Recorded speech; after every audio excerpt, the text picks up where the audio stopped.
Hoje eu pedi para o irmão Raimundo colocar aqui esse quadro branco, porque nós vamos entrar numa porção do livro de Gálatas que talvez requeira uma certa esquematização do pensamento. Ou seja, é uma porção muito rica. E é uma porção que exige uma explicação contextual muito grande.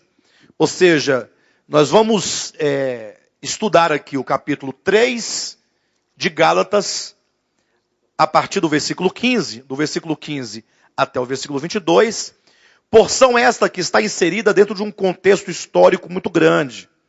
Então, acredito que o quadro ele possa nos ajudar a visualizar todas as informações do texto. Amém, queridos? Então, se os irmãos quiserem se aproximar um pouco mais, não tem problema. Tá bom? Se os irmãos aí atrás também estiverem enxergando bem, também não tem problema. Pode ficar à vontade. O importante é que nós vamos usar esse quadro hoje para melhor tornar melhor explicada a palavra. Tá bom? Então, abra sua Bíblia em Gálatas 3. Vamos ler aqui do versículo 15 ao versículo 22.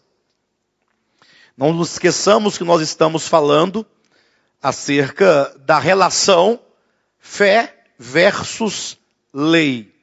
Ou seja, nós estamos inseridos dentro de um debate que hoje em dia já não se fala mais sobre isso. E quando se fala, poucos entendem, poucos podem debater o assunto. Mas estamos aqui inseridos dentro de um debate muito apropriado, sobretudo para o primeiro século, ou que era corrente no primeiro século. Qual era o grande debate? Ora, em virtude da Igreja de Jesus Cristo, que nasceu a partir da morte e ressurreição do Senhor, a partir também do Pentecostes, quando os apóstolos receberam o Espírito Santo e começaram então a pregar o Evangelho a toda criatura. Não é assim que aconteceu? Bem, em face então desse surgimento da igreja, da nova igreja de Jesus Cristo, a pergunta é: qual é o papel da lei quando se leva em consideração que a lei era própria lá do Antigo Testamento, era própria do judaísmo, a lei que foi dada a Moisés, a partir de um pacto que Deus fizera com o povo de Israel, quando os tirou da terra do Egito. Então a pergunta é: e essa lei de Moisés, cuja coluna vertebral é os 10 mandamentos? Preste atenção nisto, muito importante. Qual é o papel que a lei dada a Moisés, a lei no seu conjunto, no seu geral, tendo por coluna vertebral os 10 mandamentos, qual é o papel que essa lei mosaica tem agora no Evangelho de Jesus Cristo? Primeiro, havia quem argumentasse, quem considerasse que a lei fosse um elemento crucial e fundamental, fulcral, dentro do Evangelho, como sendo fonte de salvação. Como alguns defendiam, vocês vão encontrar isso lá em Atos capítulo 15, versículo 5, quando é dito que havia um grupo de pessoas em Jerusalém, pessoas convertidas a Jesus Cristo, ou seja, eram fariseus, escribas, lideranças do judaísmo, que ao se converterem a Jesus Cristo, agora dizia que se não guardar a lei de Moisés, não era possível que alguém fosse salvo. Então havia, número 1, aqueles que consideravam que a lei era fonte de salvação.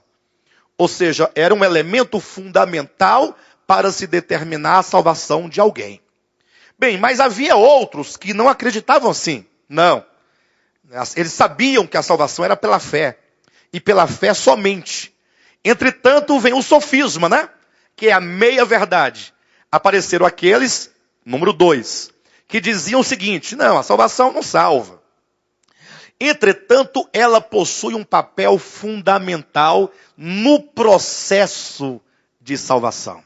Ou seja, a lei, ela continua no projeto de Deus, não como aquela que oferece salvação para o que a cumprir, mas é o meio pelo qual o cristão pode se santificar. Ou seja, seria, de acordo com esse segundo grupo, no cumprimento da lei que ocorreria, portanto, a santificação.